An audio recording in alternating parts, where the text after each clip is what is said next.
Hello, everyone.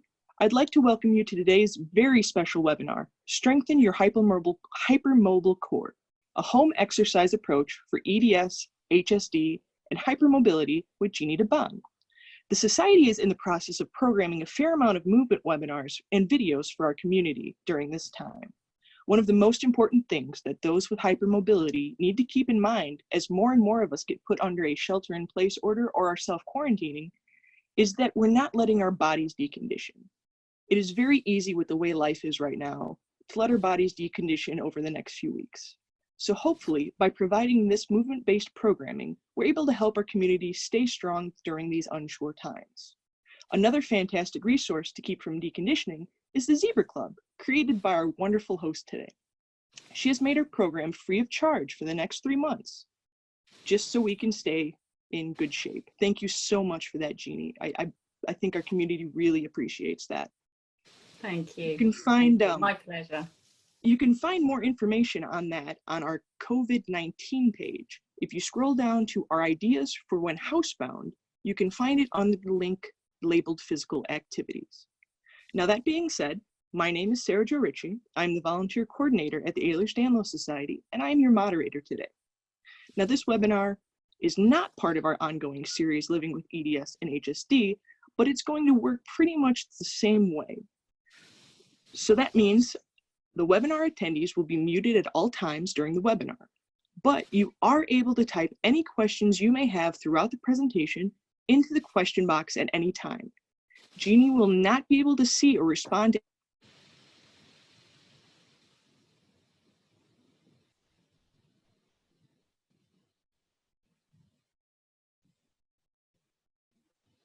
sift through questions and to make sure we get to as many as we can. Now, since this is a movement-based webinar, the authors in the Ehlers-Danlos Society request that you carefully follow all instructions given. It is your responsibility to ensure that you are capable of doing the exercises. If you have any doubt about your level of ability to undertake any of these exercises or advice offered, you should not do those exercises, and if possible, seek health professional advice.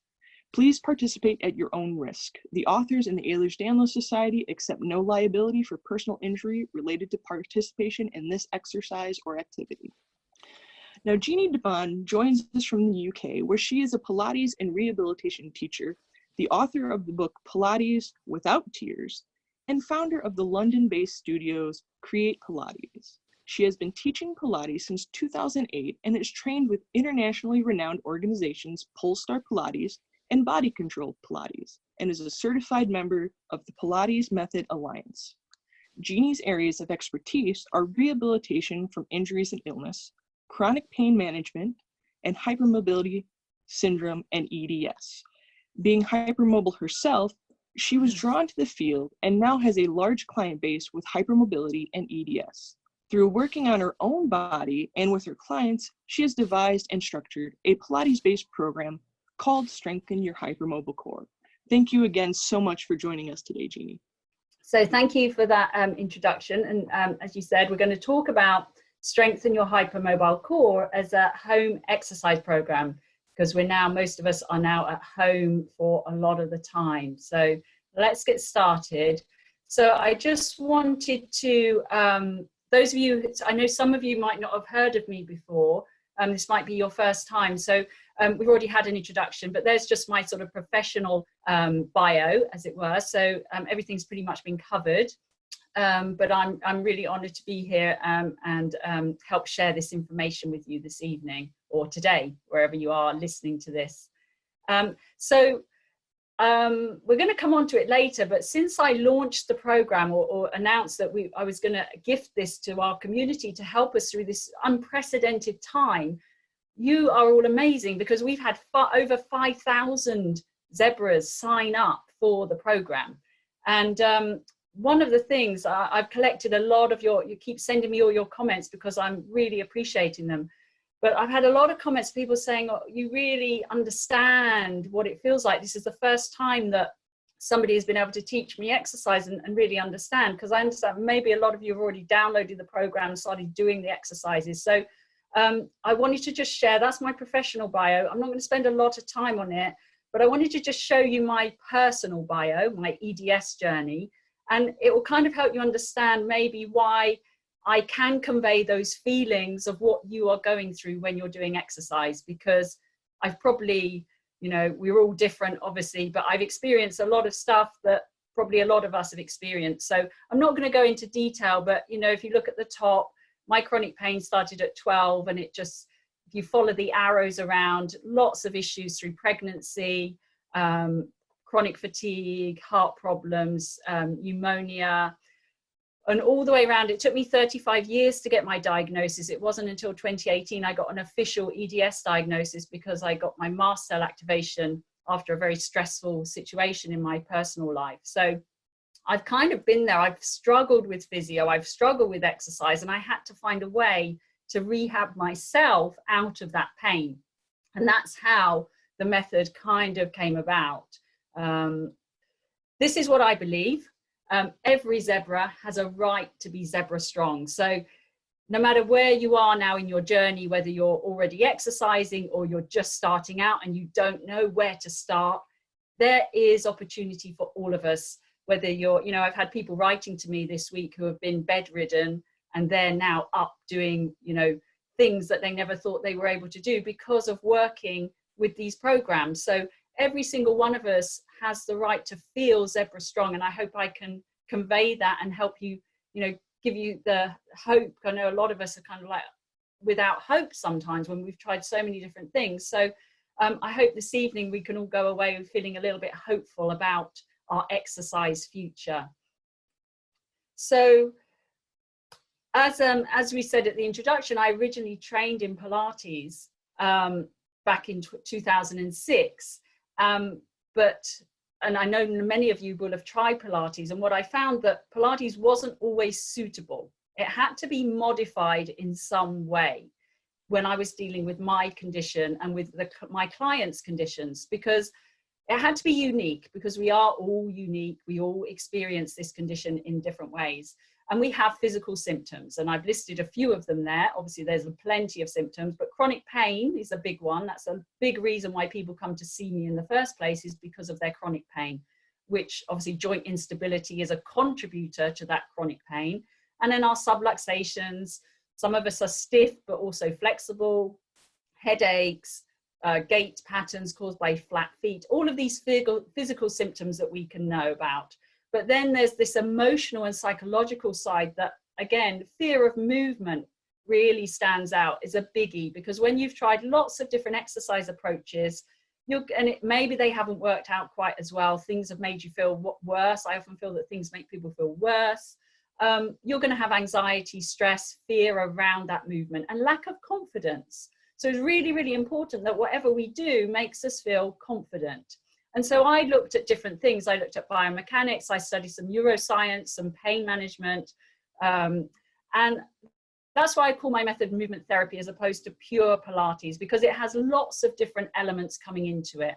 And again, I think that's why I can convey so much of what you guys are telling me this week, because it's not a pure Pilates based program, okay? So things that I hear from people before they start doing the program, and this might be familiar with you: pain is part of your life. I can't do this anymore because of my pain. It's normal to feel in pain. Things like, I'm too tired to do my exercise. I'm scared I'm going to hurt my back or my shoulder or my hip. This is all, again, a normal response when you've been doing exercises or been given exercises that maybe haven't worked out quite as well. Or maybe you haven't tried exercise at all because you're fearful of it. And that's a normal response too. So I just wanted to share, I'm just going to whiz through these. These are a few testimonials though from people who have started exercising with me, and this is how they feel. So it feels like physiotherapy, it keeps them pain-free, it means strength and togetherness, it gives me strength and stability, it makes me feel optimistic, it gives me awareness. All those words, I'm sure, can kind of resonate with us in some way, because they certainly do to me. I think I've been through all of those aspects in my life when I was searching for an answer. So I just wanted to share those with you, because I wanted you to know that there are there is, you know, light at the end of the tunnel. Okay, so no matter where you are today, we can move forward. So I always talk about this, the approach. So as I said, I didn't find that Pilates per se, pure Pilates, was always appropriate for my body. So the approach that we take to our exercise is going to be really, really important. So I'm a big, and those of you who are doing the course already will notice that I use a lot of visualization. I talk a lot about sensations, because the language that we use when we exercise, or in real life, but the language that you use is going to create feelings. So if I talk to you in terms of softness and melting and connecting and all of those lovely words, they're going to make you feel a certain way. Now, if I talk to you about squeezing and pulling and pushing, they're going to make you feel different, totally different. That's the other end of the scale. You can have your push and your pull and your squeeze and your force. Yeah, you can do it. I'm not sure it's going to give you the result you're looking for. Or you can talk to your body in a different way and let your body do what it can naturally do and start to connect. The most important thing we need to do is get some sensations in our body.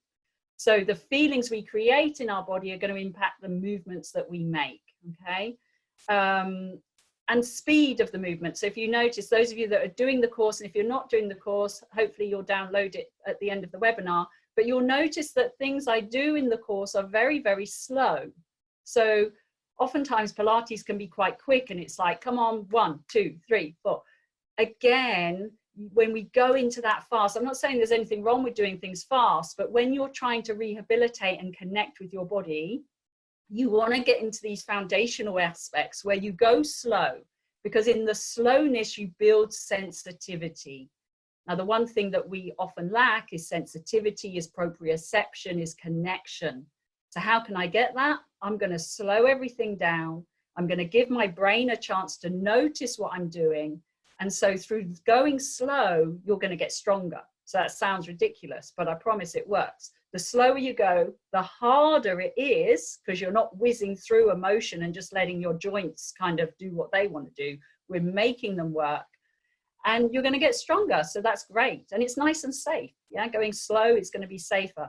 So kind of, I talk about a no pain, no strain, as opposed to a no pain, no gain. So I don't believe in no pain, no gain. I'm a definite no pain, no strain person. This is just a little quote from one of my clients, Henry, here in the UK. I'll let you know, the blend of mindful and focused movement. So just what we were talking about, mindful movements, focused movements, is allowing me to listen to my body again. In 2 sessions through visualization, along with the careful use of my body, I'm encouraged about how much I already am able to release tension and bracing, which has become such a common daily feature for me. So I think, again, many of us can probably relate to that tension and bracing. I don't know about you, but I probably spent the first 35 years of my life bracing, and I didn't know any different. That was just how I was. My tummy was constantly braced. I didn't breathe properly. I had neck tension, suffered headaches pretty much every day. I didn't know that there was any other option until I started to work on my movement therapy and my breath work. So releasing tension and bracing is a biggie, because then your body starts to find some freedom that doesn't, you know, tension and bracing causes pain. So during the course, Strengthen Your Hypermobile Core, you won't hear me talking about squeezing and tensing your abdominals. And we're going to come on to that when we talk about the course in a little bit more detail. So today we're going to run through the course, and I'm going to explain to you in a little bit more detail what each class is about. So you've probably seen this before. If you've seen any of my presentations before, it's my favorite little diagram about why we need to exercise. And as we said at the beginning of the program here, it's really important that we keep exercising during this time at home, because we know that we decondition quicker than people without EDS or HSD. So if we're at home for we don't know how long and we're not doing anything, we are going to suffer for it in the long run. But the other side of it, apart from the pain side, exercising boosts your feel-good hormones. So it reduces stress. It's going to make you feel better. And we are living in very unusual times that can be very stressful. So spending half an hour on your mat doing some exercise is going to pay off in the long term. So if you just look at this diagram, we know that pain can make us tired and stressed, and we decide that at that point it's probably not a good idea to exercise. But the problem is with that, you end up with more pain and more fatigue and stress, and you get into this vicious cycle. And it says there on the left of the screen that many people with EDS, HSD and chronic pain often stop exercising because of fear of exercising, pain, instability, or being given inappropriate exercises. So we know that that's from research. So I'm hoping that my program will help you keep that exercise going, because when you're saying, actually, I've got pain and I'm tired, and actually I don't feel like it today, that's the very moment we should actually get our mat out and take a step and do a little bit of exercise. Okay, so 360-degree approach for movement.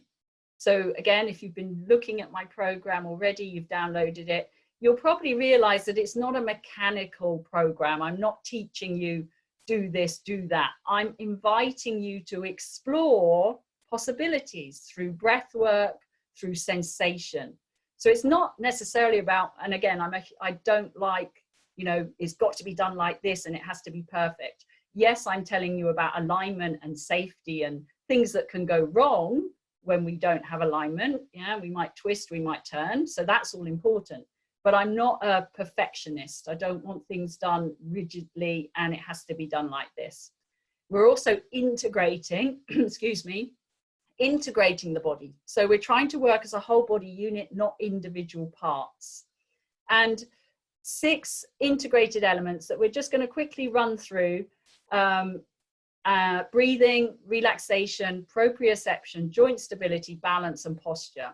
So those 6 elements are coming through in every class that you would be taking in the program. So breathing. So we'll talk more about the first session because that's all about breathing in a moment. But breathing, really, really crucial. What I see with a lot of clients, EDS clients, is that we have breathing pattern disorders. So we're not breathing to our optimum. And because of that bracing and tension, our breathing does get inhibited, and that can cause, you know, stress and pain as well. So when we learn to breathe properly, we're going to reduce our pain for sure, because you'll start to release tension, and it has a physiological impact on the body. So you're going to start to feel calmer and more relaxed through doing breathing work. So just coming on to that, I was reading a book recently, and this is, the next slide is quite a busy slide, but I just wanted to share with you because people often say to me, you do a lot of talking about breathing. And, you know, in my book, Hypermobility Without Tears, there's a whole chapter on breathing. Why is that? And these are the reasons, you know, I've always thought these are the reasons. But then I did some reading about the actual, again, it's a very busy slide, apologies. But I wanted to share with you why breathing is so important and what research. This is from an academic book, so this is all researched information. So when you have breathing pattern disorders, they are associated with multiple body-wide issues. For example, pelvic girdle pain, including SI joints. So a lot of us have SI joint issues. Pelvic floor dysfunction, stress incontinence, lumbopelvic pain, respiratory dysfunction. And then this is an interesting one: apprehension, anxiety, muscle tone, and motor control. So it can affect our muscle tone, it can affect our motor control, it can affect our anxiety levels. When you learn to breathe properly, it can enhance the breathing pattern disorders can enhance sensitization and reduce the pain threshold. It also triggers what they call smooth muscle constriction. So it makes things a little bit tighter than they should be, and it can cause biomechanical overuse stresses. And then obviously reducing oxygen to the cells and the tissues, encouraging fatigue and myofascial trigger points. So that's an awful lot of information there, all caused from breathing pattern disorders. So if we did nothing else, learnt to breathe properly, we could be some way on to reducing our pain and our stress. So I thought that was pretty interesting information that can really benefit us. So that first lesson where we spend a lot of time on breath, that's why. So really, really good. So breathing goes hand in hand with relaxation because they're integrated. And I don't know if you've noticed, if you've been working on the course, when you start to breathe and slow everything down, the body instantly starts to relax. So it starts to release tension and it starts to release holding patterns. So oftentimes, we were talking about bracing and tension earlier, we don't even realize we're doing that. As I said, I had my, most of my life, over half my life, bracing and tensing myself. I didn't even realize that was a holding pattern until I learned to let it go. So you become more aware of tension in your body. And believe me, tension causes pain and stress and tiredness. Builds sensory awareness, and of course it can help us sleep better, which is really important. Proprioception, we were talking earlier about building sensations in the body, building that control element, because oftentimes proprioception is something that we're lacking.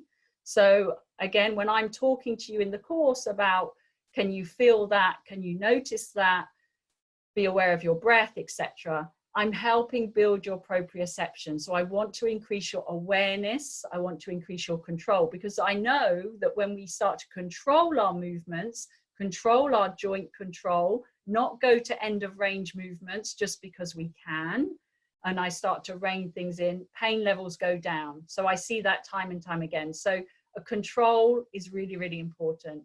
It reduces pain. Joint stability, again, obviously that's a huge part of the course. Awareness is going to be part of that. Core control, we're going to talk about the core in a little bit, because I know that's a big topic. People like talking about the core. And again, joint stability is going to protect those joints. When you start to get those joints working and stabilizing as they should be, you're going to have less subluxations and dislocations if you suffer from dislocations as well. So the tissue and the structure surrounding the joint, if we can get that under control, we're going to improve lots and lots of elements. And there's a picture there of my feet at the bottom, which says start at the ground and work up.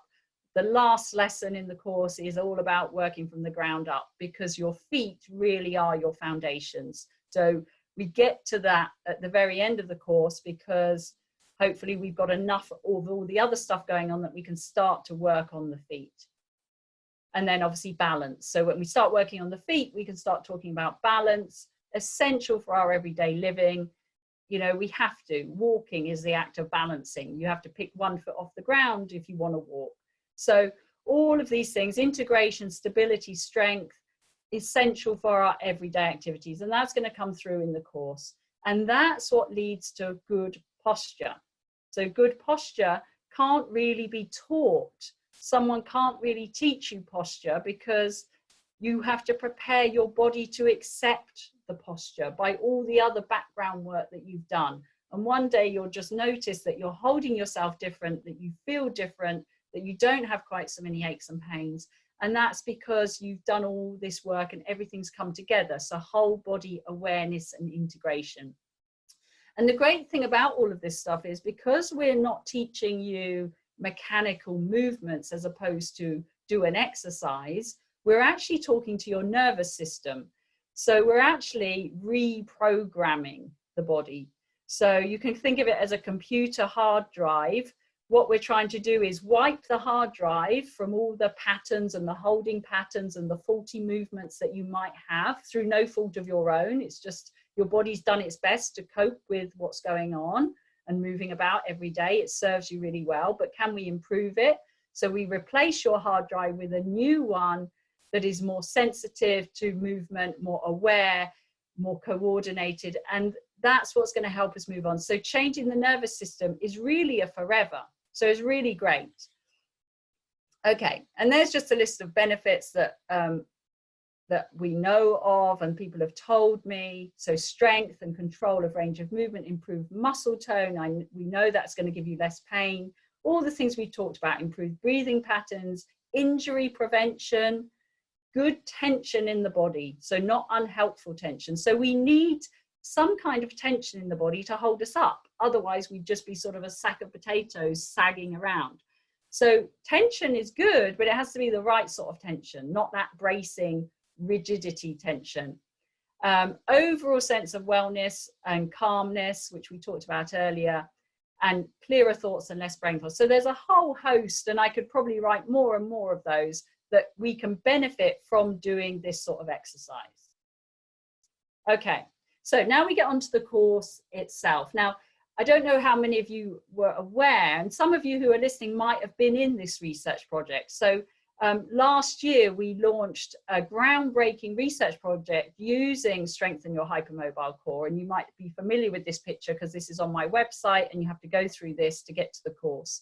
Groundbreaking research into whether this program is actually helpful to people with EDS and hypermobility. So someone raised their hand, so maybe, thank you, maybe you were in the research. So if you were, if anyone did take that research, thank you so much. Yeah, lots of people raising their hands now. Thank you, because there was no study into Pilates movement or any kind of exercise, a big program. I think there was one study with Pilates and exercise, but with one participant, so like a one-to-one session. So not really a big enough study to say this is a definitive, yes, Pilates can help. So we did, Dr. Russick, who some of you may know because she's a speaker for the EDS Society, and Dr. Jane Simmons here in London, and Dr. Russick's team over in the States, we set up a research study where people get access to the course, and we've had over 1,000 people do that course, and they're currently still going through it. So I don't have data to give you, except I know that the early data is extremely positive, with very high numbers of people who would recommend the course to other people. But we're still going through it. I don't think we're going to have the data until later in the year. But here's just a little bit of feedback. So I had hip pain, which would stop me from sleeping. And after just one session, it improved significantly. Just done my first session, I wasn't aware of these imbalances, especially in my breathing. So there's that breathing element coming back in. And it's interesting, that first one, the lady or man, I don't know, obviously it's all anonymous, but I had hip pain that stopped me from sleeping. After one session, it improved significantly. Now in that first session, pretty much it's a breathing class, isn't it? We do some very gentle movement, but we're talking about breath. So going back to that slide on breathing and how it can cause dysfunctions around the pelvis, why did a class on breathing help hip pain? It's crazy, right? But we now know that breathing pattern disorders can cause lots of tension and pain around the pelvic girdle. So really interesting to start to see these correlations, and completed the first week, shocked at how little joint muscle control is. So that's just a couple, but I tell you, since all of you guys have signed up for the course, I've been getting the most amazing feedback. So thank you so much for sharing all of your experiences with me. So as I said earlier, absolutely amazing. 5,000. So that was as the 29th of March, but I think that's gone up now. I haven't checked today. So absolutely awesome. I'm so pleased that so many of you have signed up and are able to start doing this at home. So we're going to go through the program lesson by lesson. Just so if you're going through it and you've got questions, you start thinking about questions that you want to ask, but maybe I'll be able to answer some of your questions now when we go into detail. So what you're going to see now is the screen that you would see when you're doing your exercises.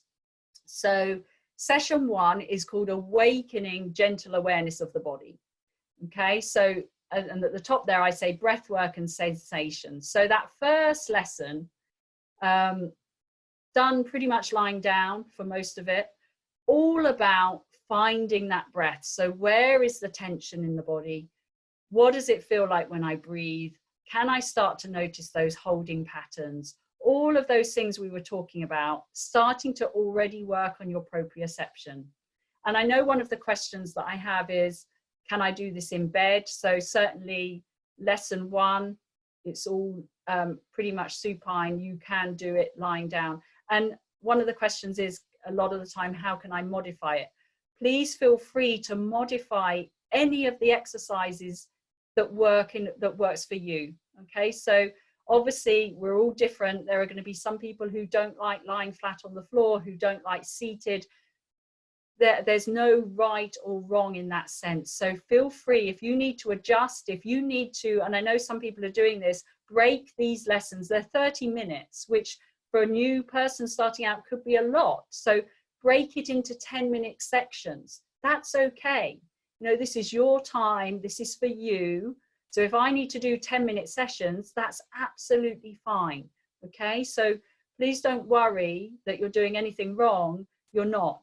You just modify accordingly how you want to. Okay, so that's that first session. Super gentle, waking up the breath, starting to connect with the body, often in ways that we haven't done before. It's really like an eye-opener. It's like, wow, I didn't know that I didn't breathe into my belly, or that I can't relax my abdomen, or all of these really interesting things. So you're going to learn an awful lot about your body as you go through the course. Okay, so session 2 is called Finding Our Core. And then I put at the top, Releasing Guarding. So we've already touched on this already earlier today. So guarding, or bracing, we call it here in the UK, but I know you guys call it guarding, that bracing around the torso so that movement becomes very tight, very uncomfortable. And session 2 really is about releasing that. Now it's called Finding Our Core. Now I know there's a lot of discussion and controversy and ideas all around the core. And I know the course is called Strengthen Your Hypermobile Core. But in this session, I talk about, let's just check. Let me just check I'm not jumping ahead of myself. No, I'm not. So I talk about an apple core. So oftentimes you're told that your core is sort of your abdominal center. So pelvic floor, transverse abdominis, and those lower abdominal muscles. Now, in this lesson, I don't really talk about that. So I talk about a core, but for me, a core is something that goes through the whole center of your body, like an apple core. Now that core, because we're working with an integrated body, starts at your feet. So remember we said from the ground up, literally starts from the arches of your feet. And it goes up through the center of the body to the roof of the mouth, which is where your spine kind of stops. Now, to me, that's a core. If we really want to talk about having a core, because to isolate one set of muscles, the pelvic floor and the transversus and all those other bits around there, is really doing a disservice to all the other parts of your body that are able to contribute to make you feeling stronger. And if you've read my books, you know that I'm not a huge fan of all of that bracing and sucking in the pelvic floor and bracing the abdominals. There's no research that actually shows that is beneficial anyway, and it can lead to those bracing patterns. Now, what I've found over the years, remember I've been working with EDS community now for what, 10 years? So I've seen a lot of people. I see about 20 people a week in my clinics and virtually via Zoom, via online consultations.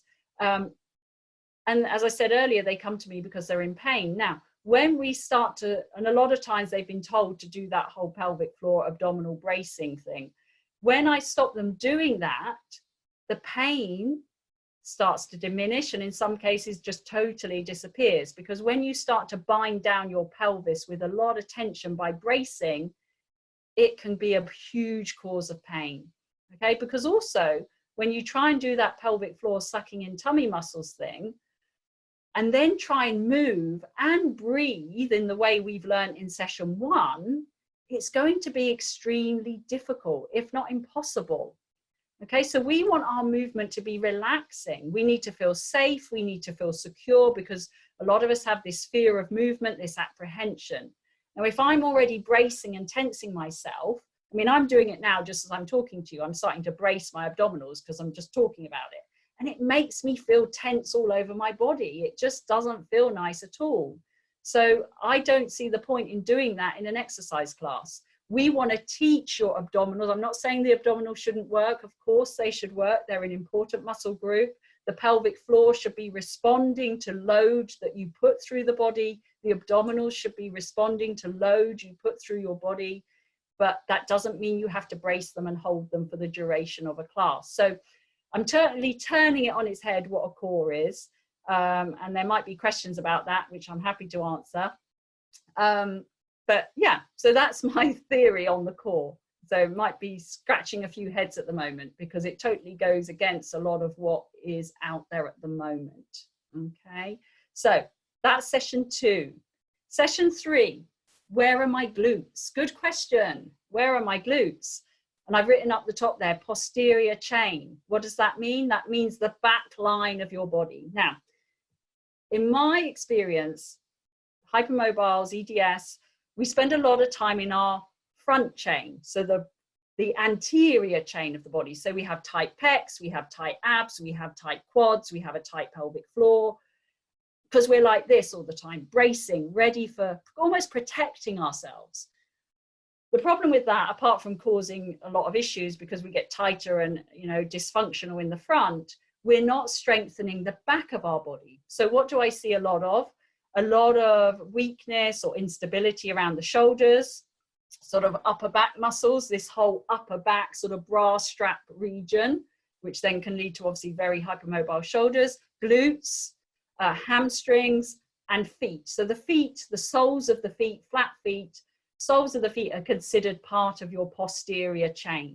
So this class is really trying to get you to connect to your posterior chain. Can I wake up the glutes so that the glutes start to work, so the hamstrings start to work? Yeah, so again, it's not by bracing and squeezing our glutes that we're going to get them to work. There is a different way. Okay, so that posterior chain, the more we can start to live in our posterior chain rather than our anterior chain, you kind of want a balance between the front and the back of your body. And they're supposed to sort of rub along with each other like this. But what tends to happen is the posterior chain gets a bit weak and saggy and the front chain gets a bit tighter. And then you get this not working quite so well together. So we're trying to rebalance the information front and back in this session. Okay, so that's session 3. Session 4, really, really important. Obviously, shoulders. What an issue for so many of us. Hypermobile shoulders, shoulders that sublux, ribs that pop out, you know, huge area. Probably one of our biggest areas after the pelvis and the feet, shoulders. So how do I prepare myself for weight bearing? Because weight bearing, unfortunately, can be a fact of life. We do have to support ourselves. If you want to get out of the bathtub, you're going to have to use your shoulders. If you want to get out of the car and open a door, if you want to carry shopping bags, if you want to lift your child, it's going to require shoulder stabilization. And we need to work on that because otherwise we're going to be subluxing and in agony all the time. So again, this course, it's not that we go straight into, right, let's get onto all fours and start working those muscles. That's not going to work because unless you know what the muscles around your shoulder joint and your shoulder girdle, the shoulder girdle is this whole region, unless you know what it feels like to actually load that tissue and feel it working, putting you in a weight bearing position straight away is just not going to work because you're not going to understand, or not you, your body, your nervous system is not going to understand what is required. So in this photo, I chose this photo, this clip here, because as you can see, I'm not weight bearing, but what I'm doing is allowing the weight of my arms to drop into my shoulder socket. I've got the band there for a little bit of extra stability. So I'm starting to feel sensations around my shoulder girdle in a very safe way. Then, of course, we do progress into a little bit of weight bearing. Now, again, I get a lot of questions about that because, again, I know the wrists are tricky and people's hands, they don't like weight bearing quite so much. And obviously elbows, I talk about the elbows a lot in that class because hyperextending elbows is a biggie as well. So again, if you can't go on all fours to begin with, and you can only do one breath or 1 second, fantastic, that's fine. Just try, I might do 5 reps or something in that course. Doesn't matter that you can only do 1 rep. Doesn't matter that maybe you have to start on your elbows. No, not putting pressure on your hands. None of it matters. What matters is that you're starting to feel the right organization. Okay, so don't feel that you have to do exactly the same as me. If I do 5 reps and you do one rep is brilliant. You're starting, you're off, you know, and in 2 weeks you might do 2 reps.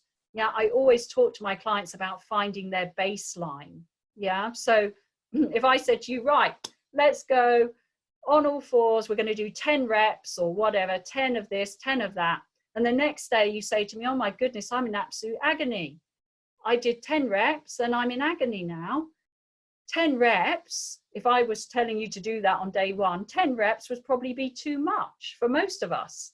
So you need to find your baseline. So if you've been exercising and you're conditioned and you've been going to the gym and you feel pretty good, maybe you can do 10 reps. But if you're not, 1 rep is fine. Find that number. What's that number for your body where you feel safe and happy? And the next day, you might feel that you've worked your muscles a bit. That's fine. But you don't wake up and go, oh my goodness, this is awful. I'm in a terrible flare. We don't want that. Okay. So if I do 10 reps, I won't know whether it was 1 rep, 5 reps, or 10 reps that caused my flare up. So I'm going to start at 1 and I'm going to build up from 1 very slowly. Okay. I'm not going to go from 1 to 10 and think that's, you know, that could cause me a problem as well. So baselines are really, really important. Okay. So pause the class, stop the class, leave an exercise, move on, do what you can. That's the most important thing, is that you're starting. And then that final lesson, the core is through your feet. So we're bringing back the idea of the core, but I'm not talking about bracing your abdomen or your pelvic floor. We're talking about integrating the whole body from the feet up to the roof of the mouth again. So this class, I know it can be quite challenging. Again, this might be one that you want to break into 10-minute sessions. Most of it is standing because we're trying to wake up the feet. So lots of talk about feet, integrating the legs. And, you know, the reason that's important is because the feet are our foundation. So I always use that analogy. If you were to build your own house and you were laying your foundations and they weren't quite right, you know, we didn't pay as much attention to them as we should, and then you started to build your house on top of your foundations, maybe after a year or so, you'd start to have some cracks in your wall, a bit of subsidence, because the foundations weren't laid with as much strength as they should be. So I'm always talking about feet. They're a biggie for me.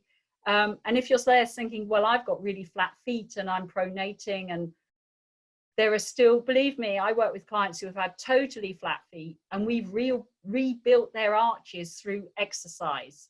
And again, they might start off with 1 rep, excuse me, but the flat feet, unless you were born with, you know, something structurally wrong with your feet, that's something else. But if you just have flat feet but no structural issues, the reason you have flat feet is because the connective tissue in the feet has allowed the arches to collapse. Yeah, so the feet are kind of all floppy and like, you know, just soft and not having much structure to them. Okay, so if they're like that, it's a bit like your house, the rest of the body is going to start sinking down into that instead of the feet lifting you up. So even if you're saying, yeah, that sounds like my feet, they're flat and they're floppy and they don't really do a lot, you can still change that. I promise you, through gentle exercise, you can start to tone the tissue in your feet, because I've seen it hundreds and hundreds of times. So don't despair if you're thinking, you know, that's not for me, because give it a go. I promise you it's worth giving it a go. So those are our 5 sessions. Okay, so it is kind of an introductory course to, you know, some of you will find this easier than others, because if you've been exercising a lot, some of it, but again, going back to those foundations can be extremely powerful. So even if you're kind of on the fitter end of the scale, focusing on the sensations, on the breath, can be really, really powerful. And then some of you are going to find this quite challenging, and that's okay too. So you're going to break it down, you're going to take your time, and over the weeks, you're hopefully going to notice that things get a little bit easier. So I know we're going to have a scale of people. Yeah, that's normal. That would happen in any situation. But this course can be adapted for for those different levels. Okay, so don't think it's not for you if you haven't done exercise for a long time. Okay, so I'm coming on to frequently asked questions. So I launched this course as a gift to the EDS community 10 days ago, last Friday. And obviously I've had loads of questions, and apologies if I've been not coming back straight away, but my inbox is like full every day. So I try and get back to everyone as soon as I can, but I've gathered together some of the most common questions. So if you've got questions, this might answer some of your questions as well. So one of the big questions I get is, you're all great, you go through, you buy the course, or you use the coupon code keep moving. So if you're listening to this and you didn't know anything about this, it's totally free with the code keep moving. So, and then you don't know how to get to the course after you've done it. So you need to bookmark this page. Now, when you get the course, you are sent an automated email from the system which says, hello, so-and-so, this is your account and this is where you need to go to log on. So that might have gone into your trash, so you need to check that. If it didn't, if you've got that email, keep hold of it, because you want to access this page every time you want to take a class. If you hit the remember me button there, obviously that will help, because then it will just remember your email and password. If you have forgotten your password, you can email me because I can reset it my end. Okay, so don't worry if you have lost it. So you don't go to my website, it doesn't get emailed to you. You have to log into an account, the account that you created when you purchased the course, to access your course. Okay, and it looks like this, and the address is there. But if you Google, if you're writing that down or trying to remember that, if you Google Jeannie Debon Thinkific, so Thinkific is just the site that hosts the course, if you're wondering what that is. So Thinkific sign in, it will take you to this page. Okay, so that's what you need to do to get to your course. Now, here's some other questions that I've been having over this week, and then hopefully it will answer some of our questions. So it is totally free. Okay, so please don't enter any credit card details into the system, because it costs me money when I have to refund it. So please don't enter your credit card. It's totally free. I'm giving it to you. So all you need to do is enter the code keep moving in the coupon box. So when you get to the checkout page, above the credit card details, it says, do you have a coupon? And you just write keep moving in the coupon, and it's totally yours. Okay, so this is the 5-session course that we've just gone through. It's not the Zebra Club. So I know a number of you have been trying to put the keep moving code into the Zebra Club. The Zebra Club is something else. So that's my subscription, my membership site, which a lot of people join after doing Hypermobile Core, because if you like my way of working, I have over 50 classes and movement sessions in that Zebra Club, and new content is added every month, and we have online meetings with each other zebras, so we can share information, and it's a nice little community. But that's something else. I mean, it's extremely reasonably priced. It's, you know, you've got 24/7 access to as many classes as you want for a really reasonable monthly subscription. So don't put that code in the Zebra Club. Put it in Hypermobile Core. So it won't work in the Zebra Club. Okay. And I think it was a little bit confusing, because I said I was giving it away until the 30th of June. So sign up is free. So if you've signed up and you've got your course, it's now yours to keep forever. Okay. So it doesn't expire in 3 months. You've got it forever. So keep doing it. You just keep doing it as many times as you want. So you just have to sign up before the 30th of June. Okay, so apologies if there was a bit of confusion there. So it's not a 3-month subscription. It's yours. You just had to sign up within 3 months. Okay, so after the 30th of June, that coupon code will no longer work. Okay, so if you wanted the course, you'd have to purchase it at that point. And then, as we talked about, you have to sign into your account every time you want to take a class. Okay. Now, I also had some other questions. Now, obviously, I can't give, and I always say this in my replies, I can't give individual information and recommendations, because I don't know your bodies.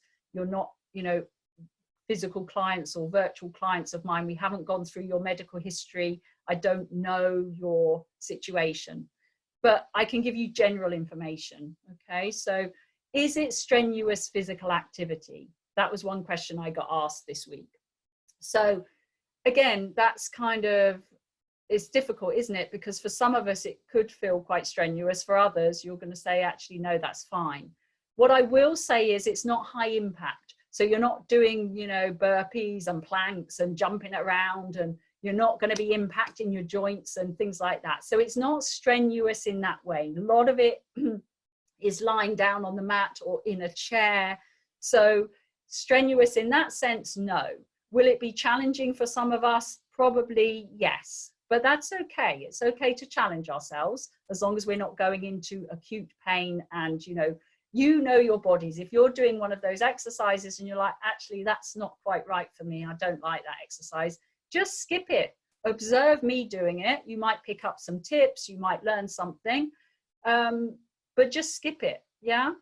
I'm deconditioned, can I do it? So again, this is a beginner course.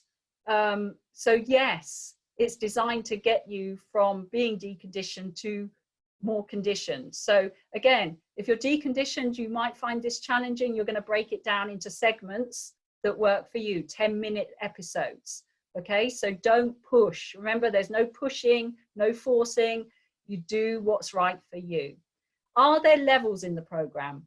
Not really levels, although I do talk about how to modify things. So not really levels, but as I've explained, you do what you can. Okay, so it's literally adjustable as you need it to be. Can I do it while pregnant? Again, I can't give personal advice about this. If you're pregnant and you haven't been exercising before, you should always, and it's the same for anyone actually, not just if you're pregnant. If you've not done any exercise, it's always advisable to get the okay from your medical practitioner. Now, I know in these days that's not going to be easy, so maybe you can email them or have a telephone consultation with them. So we always recommend to get the okay if you're brand new to exercise. Okay, whether you're pregnant or not, it's always worth getting the okay. Okay, especially if you've got underlying issues and other comorbidities going on. So can I do it while I'm pregnant? Again, I can't give personal advice, but I will say that much of the class, there's no, again, high impact. There's not a lot of flexing. There is some lying on your tummy, which you probably wouldn't want to do depending how far along you are. I wouldn't recommend that. And what else was I going to say? Yeah, the problem with this is that a lot of the course is lying down on your back in a supine position. Now, the guidelines, certainly in the UK, it might be different in the US and in other parts of the world, but we recommend not lying on your back when you're over 3 months pregnant for a long period of time. So if you are, you would have to prop yourself up with pillows so that you're not lying flat. But again, please, please take medical advice before you start. If you're at all concerned, and especially if you're new to exercise. Now, people have been asking me, what is the ball that I use in the class? It's the one I use is called a Pilates over ball, okay, and they're about 6 inches in diameter. You can get this off Amazon, really reasonable. So they're about £6, so that's what, $10 maybe even cheaper. You might get them cheaper. But if you haven't got a ball and you don't want to buy one, any kind of ball, a football would do, but you can also use a cushion. Yes, you wouldn't be able to do the rolling exercise, but you could, as long as you've got something that can go between your knees for a lot of those exercises, that's fine. And the band I use is a medium TheraBand. And again, you can get that off Amazon, or your physio might have given you one at some point, but you want it medium. So you don't want a really thick, tough one, because that could be quite uncomfortable around the shoulders and things. So medium strength is what I found is the most beneficial. Okay, and just coming on, because I always get asked this question about stretching. Now, there's not a lot of stretching in that course. In fact, I don't think I even talk about stretching. Is it a good or bad strategy? Yeah, so in my opinion, and again, those of you who know me, I believe in dynamic stretching. I don't believe in static stretching, because I think that when we're hypermobile, we can hang into those stretches and overdo it. Remember that joints will stretch before a tight muscle. So if you're feeling really tight, chances are you're going to be stretching the joint before the muscle. Okay, so that's not what we want to be doing. Yeah, we don't want to be stretching our joints. So I don't believe in doing those big static stretches. Okay, and pushing and forcing in a stretch is not recommended anyway, because you could get those micro tears and you could just strain something without realizing it at the time, but then the next day you feel absolutely awful. It can cause pain afterwards. Static stretching, there's no evidence to prove that it actually changes anything. So it might feel good at the time, but how the body works, how the fascia works, is it will just ping back to its state that it feels happy. And remember, you're stiff for a reason. So why do you feel stiff in a particular area? Because those guys, those muscles, those tissues are doing their absolute best to stabilize you. Now, if you go ahead and keep stretching it and stretching it and stretching it, you're going to destabilize the very area that has been doing its best to hold you together. So again, that's probably not a good strategy to release something before preparing it and replacing it with some stability. Okay, I hope that makes sense. So as I said at the bottom, we want to build elasticity, not stretch. So if you took one of those TheraBands that we were talking about, you want it to be able to pull it, you want it to go back to its normal state, don't you? If you overstretch your TheraBand so much that it becomes saggy in the middle, you're not going to have elasticity anymore. And I think that's how our bodies kind of work. I think we get stretched so much that they kind of just sag into it, and we don't have that elastic recoil anymore. So the course is very much about building elasticity, not stretching you. Okay. And this was, I shared this on my social media. So, and I wanted to share this with you. So if any of you are doing the course or you're thinking about doing the course, this was just blew me away when I got this message. So this is someone who did the Hypermobile Core as part of the research study and then joined the Zebra Club afterwards. And it's just amazing. So this person did the course as part of the research study, and her PT and OT at the EDS clinic was so astounded by the dramatic changes in body, posture, and proprioception. They told me that I only need to come back as needed now, as long as I joined the Zebra Club, and they were going to have a department meeting about it. This course is huge, a biggest pain changer ever. Everyone should try to do it, even if you're mostly bedbound like I was when I started. So I just thought, wow, that is just an absolutely amazing story from someone who was bedbound, who did this course, the one that we're talking about today, and, you know, brilliant, pretty much discharged from their PT clinic. So if you're thinking, you know, there is hope. You know, if you're in bed, if you're, you know, using mobility aids, if you're really struggling, stories like this can really, really empower us. So I hope that's, you know, helpful. And, you know, just to finish, it's not the exercise that's wrong. It's the approach to exercise that's wrong. Yeah, so sometimes exercise gets a bad name and it's like, oh, I can't exercise because it hurts or this and that. Maybe we were just doing it wrong. Maybe our body wasn't getting the right information to facilitate the movement and the exercise in the way that works for us. So what I've tried to do with this course and with the Zebra Club is to convey all of those 6 elements: the posture, the proprioception, the stability, the breathing, the relaxation, the stability, and package it up in an approach that works for an EDS, hypermobile, chronic pain body. So, you know, we can do things, you know, and this is kind of an enabler to allow you to go and do other things. So, you know, don't be put off by exercise, even if you've had a bad experience in the past. And I think most of us have, you know, it's just how it goes. Don't be put off in the past. Let's change the approach and see if we get a different result. And I'm really, really hoping that we do get a different result through working through the course. And I hope, you know, it's kind of inspired you to do the course, to take it up, to keep doing the course. Now, remember that girl, the lady that we just shared, this one, this result, I think it's important to say, actually, as part of that research study, everyone had to do 3 sessions a week for 8 weeks.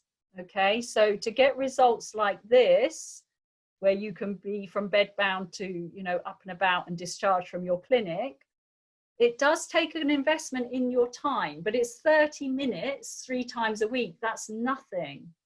Yeah, so an investment, small little pieces, little and often, can get you results. So if you kind of do a class 1 week and then you leave it for 2 weeks and you do another class, and then you know, leave it another couple of weeks and do another class, you know, you might get to that position, but it's going to take you a lot longer. Yeah, so little and often, consistency is the key. Okay, we have to keep building that sensory awareness, keep working on the body, working on the mind to get results like this. Okay, so, but again, totally achievable, 30 minutes 3 times a week. Oh, and I think I'm allowed to announce this. I'm actually recording with the EDS Society a couple of, I think we're going to release them on YouTube, some gentle movement classes, relaxation classes, some more breath work that we can do together. So I'm just recording those and getting those ready to submit, but they're going to be coming out on YouTube, I think, over the next few weeks. We'll be able to confirm that. But yeah, so look out for those. They'll be coming soon, just to do some little bit extras that build on what you've already done in the course. Okay, so that's really exciting. Thank you for the EDS Society for allowing me to share a little bit more on your YouTube channel. So I hope you'll enjoy those, everyone, when they come out. So that's the end, actually. So those are my contact informations. I do put a lot of info up on Facebook, Twitter, and Instagram. If you'd like to follow me, I'm always sharing tips and videos and ideas on there. The research, obviously you're not going to do the research now, that's now closed, but you're doing the same course that was in the research study, so just ignore that bit at the bottom about joining the research study. And those are just some references if you wanted to look up anything I talked about. That's available for you as well. So that's my presentation. I don't know if we've got time for questions, or if I've overrun. Apologies if I've overrun. It's up to you. If you'd like to stick around for maybe 15 more minutes, get some of the questions in. Yeah. We got a lot of comments in saying thank you so much. A lot of people have found amazing success with your programs. Oh, good. Good. And for those asking, this is being recorded, and barring any technical difficulties, it will be available both on our website and our YouTube page within the next week or two. But yeah, we've got over 60 questions in, so we're not going to be able to get to all of them. Jeannie might open up her inbox possibly. Yeah, if not, we have our helpline. Our helpline is also a good resource. But thank you so much. That was an extremely helpful webinar. I know I've picked up a few things that I'm going to try to work into my daily workout. Excellent. But let's get started with some questions. Yeah. I tried one of the exercises, I believe it was in the first session, and struggled. I used a cushion instead of a ball, but that didn't help. Can you recommend a good ball or some other way that I can adjust to get these exercises in? Yeah, so I think we talked about the ball. So if you can get one of those balls, the Pilates over ball, which you can get on Amazon. So if you work with Amazon, obviously they're still delivering at the moment. So you should be able to get a ball. I mean, it is a good investment because those balls are so versatile. You can do so many different exercises with them, and they're brilliant for building stability. So it is worth that little investment if you can afford it to get one of those balls. Because yeah, a cushion kind of works, but it's not as good as a ball. So yeah, a Pilates over ball on Amazon. Alrighty, thank you so much. I know you covered this one a little bit, but I just want to ask this question again just to reinforce the answer. Yes. But how long is it acceptable to have pain after exercising before you know you've done too much or exercised too heavily? Yeah. Because I know pain is, Yeah. I mean, obviously that's quite individual as well. It's going to depend on how deconditioned the person is. I mean, you wouldn't want to be doing again, if you've got any concerns and you're thinking, gosh, I'm really deconditioned, I highly recommend doing 1 or 2 reps. And that might not seem like a lot at the time, but it's going to be a lot for a deconditioned body. Okay, so we don't want to get you to a point where you do everything and then you're in pain for like a week, 2 weeks, you have a real flare up. It's normal. So don't be afraid if you wake up the next day and think, oh, I can feel my shoulders, or I can feel my glutes, or I can feel. It's normal. Everyone, people without EDS, everyone is going to feel some muscle soreness after exercise, okay? Especially if you haven't exercised for a long time, or remember with this program, you're starting to work in a very different way. We're going deep into the body. We're getting to our deep postural muscles as opposed to our superficial top layer big muscles. Okay, so that's what we're doing. And probably most of us have never accessed those deeper postural muscles before. So that can be a bit of a shock to the system. It's like, whoa, what's going on here? I didn't even know I had a muscle in there. So, to have a bit of soreness for a day or two, unfortunately, it's normal. But, if you've got any concerns, keep the reps low and build up from there. Don't push, and then end up in a flare up for like 2 weeks. We don't want that. Alrighty, going back to the Pilates ball really fast, this is a very interesting question. Yes. I'm terribly reactive to most plastics. Do you know if there is a Pilates ball that won't give off fumes or is hypoallergenic? So I do know they make latex-free ones, because I've got clients who have the same and they use latex-free. I don't know if they smell. I know what you mean about that plastic smell. The Overball doesn't smell. I mean, I don't have any issues. I'm very sensitive to smell, and that one, they don't smell. But you can definitely buy latex-free if it's a contact thing that you're worried about. But again, yeah, I don't think the Overball has a particularly strong plasticky smell, but I know what you mean. That's not nice. But yeah, there are options. So again, if you do some Googling, you should be able to find some options. All right, thank you so much. When doing exercises, is it more important to control the movement you are doing or to make sure you're breathing correctly? When I focus on controlling movement, I find myself holding my breath. Yeah, yes, that's very common. So yeah, so I had someone emailed me that question actually about breathing. So my first response is, as long as you're breathing, that's the most important thing. Okay, so don't get too hung up on, should I be inhaling, should I be exhaling, and that's another thing about Pilates that I had an issue with. It was like so focused on inhale, exhale. I got so confused that either I ended up holding my breath, but I totally messed up everything that was going on in my body. So first of all, breathe. Okay, so I think focusing on the movement and the controlled slowness of the movement is the most important thing, and then adding your breath. So breathing, whether it's inhaling, exhaling, don't worry about that. Just breathe, okay? I know this is part of the learning process, so don't worry, it is very common. Pretty much everyone holds their breath when they start, but that's part of your patterning, you see? So actually you're learning something about your body.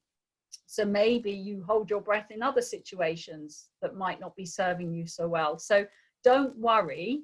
At least, what the good thing is? At least you've noticed that you're holding your breath. So you can go, oh, I'm doing that thing again. Let me let it go and carry on. Now, the more you catch yourself, you're breaking that habit. So you're rewiring your computer hard drive.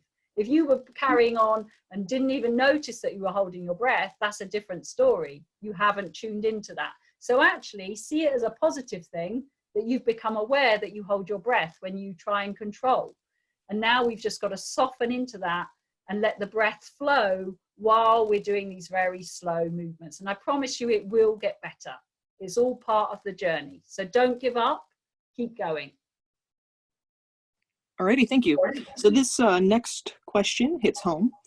What is the best and safest way to get off of the floor after exercising? So if you've been lying on your back or something doing exercise, yeah. The way I get up and the way I recommend is, so if you've been lying supine, and obviously if you've got POTS and things like that going on, we've got to take it slowly. You don't want to go from supine and just sit yourself up, because that's going to be, you know, a recipe for disaster in terms of, you know, dizziness, etc. So the safest way is to roll onto your side, okay, and take a moment so that you're adjusting. So blood pressure and everything starts to adjust. And then use, if you need a chair or something to help you, but you're going to have to, again, that's where our shoulder stability and strength is going to come in. We have to lever ourselves up from the side of our body to get ourselves upright again. Okay, that's the safest way I found of doing it. I certainly don't sit up straight away like this. I take my time, I turn, and then I come up slowly from the side and then realign myself. But feel free, if you need chairs nearby, I know some people need to use their arms and help chairs to help them get up. That's okay too, but just take it slowly, because when we've been lying down a lot, obviously the blood pressure is going to drop. And then if you suddenly get up again, you're going to have that dizziness effect. So yeah, take it easy. Alrighty, thank you so much. Next question is, do you have any advice for physical therapy students who have had little experience with hypermobility, EDS, and HSD? Yes, I do have a course for teachers and therapists online. So that goes through a lot of this stuff with them. Yeah, you know, watching these webinars, watching things like this, you know, and I'm starting to do a lot of talks with physios and you know, physiotherapists in the States are becoming aware of my work. So I think it's, you know, just sharing the knowledge, share these webinars. You know, I do have resources for PTs and therapists as well. Yeah, you know, that's part of our issue, isn't it? That the medical world don't know as much as we would like. But, you know, I'm willing to share my information and help to get in, to help the PT world learn more about how this approach can help. And certainly in the UK, they're really open to that. And I do a lot of talks now with professionals. So I'm sure in the States, it's hopefully a similar situation. So yeah, just keep sharing the information. I know a lot of people give their PTs my books, and they share, a lot of them have shared this course with their PTs, and they've been very open to it. So it's worth, you know, that course is free. So if your PT is willing, you know, give them the code and say, can you have a look at this course and see what you think? It's worth a try, isn't it? Absolutely. Thank you so much. We got time. We're going to squeeze in one more question because it's popped up about 6 or 7 times. Oh, okay. Yeah. Is there a really good way to keep your SI joint from moving during exercises? Oh, okay. So we're talking about SI sort of slipping and pain in SI joint. Correct. So the best thing to do, so if you have SI instability, you know that you have SI instability and it's an issue for you, there is part of the course that involves side lying exercises. So lying on your side and lifting your leg up. Please avoid doing those exercises when you have SI instability, okay? Because if you think about it, one half of your pelvis is stable, the other half is doing this when you lift your leg. Not great if you've got that SI instability going on. So the best way, and I have a lot of clients obviously with EDS who have these issues around the SI joints, you've got to do exercises, and there's loads of them in the course, you know, so much of it is about this. You've got to think, so the pelvis is 2 halves, right? So you've got to think about the pelvis being as one structure. So we don't want anything that, like the side lying exercises, that makes one half do something and the other half not. So you've got to keep, so that's where the ball and things like that come in really useful, because it helps stabilize the pelvis and gives you more structure around the pelvis. So the exercises where the pelvis is treated as a whole, so that you start to build the infrastructure around the pelvic girdle, that is going to help support the SI joint. Okay, so all the stuff lying on your back with the ball and lifting one leg up and bridges and things like that, where you're treating the pelvis as a whole, is going to help that SI joint. And the breath work. So remember, we talked about that slide. Working on breathing has had an impact on SI joint as well, which sounds crazy. But if you think about it, if you're not breathing and you're bracing and doing that whole pelvic floor thing and the abdominal thing, you're putting a lot of tension around that pelvic girdle. Now that can be enough to start pulling on those structures and causing some instability as well. So working on the breath, session 1, get into the breath, start to let go of that guarding, that bracing, that will also help. But from an exercise point of view, we want to keep the pelvis as one structure and not do things that separate it. I don't know if it's in this course. I don't think they're in this course, but the exercise where the legs go out to the side in a knee drop position, again, we won't want to be doing that either. So keep it as one structure, and that should help give you a bit more stability. Okay. Hope that helps. It's a tricky one, but again, just think of it that way. Avoid anything that does shearing activities on the pelvis and just try and keep the pelvis as one unit. Alrighty, thank you once again for joining us, but that's definitely all the time we have for today. I'd love to stay and answer all of these questions, but unfortunately we're already past time. If you want, give the screen you're currently seeing a screenshot so you have Jeannie's information. Also, feel free to reach out to our helpline. If you'd like more information about anything that was presented today, like I said, you could reach out to Jeannie with the information she's provided. Check out our website for more resources and information. Feel free to give our helpline a call or an email, and definitely consider signing up for our newsletter if you haven't already. It's a fantastic source for the most up-to-date information and upcoming events, including webinars. Our next Living with EDS and HSD webinar will be tomorrow, April 1st at 1 p.m. Eastern Time. We have Dr. Demirtas joining us to talk about classical-like EDS. That sign-up should be available on our website now and has been shared on social media. Thank you so much, Jeannie. These are definitely trying times, and now more than ever, we need to be more diligent that we're keeping on top of some sort of movement or exercise so we don't decondition. And again, thank you for looking out for our community and providing us such amazing resources. We really appreciate it. Thank you very much, everyone. Thank you. Now, technology permitting, this webinar should be available on our YouTube channel within the next week or so. If you found this webinar helpful in any way, please consider hitting that like button once the webinar is available on YouTube and subscribing to our channel so that you know when we're uploading our videos. Again, thank you, Jeannie. Fantastic as usual. And I hope that you and everyone that joined us today has a wonderful rest of your day and everybody stays as safe and as healthy as possible.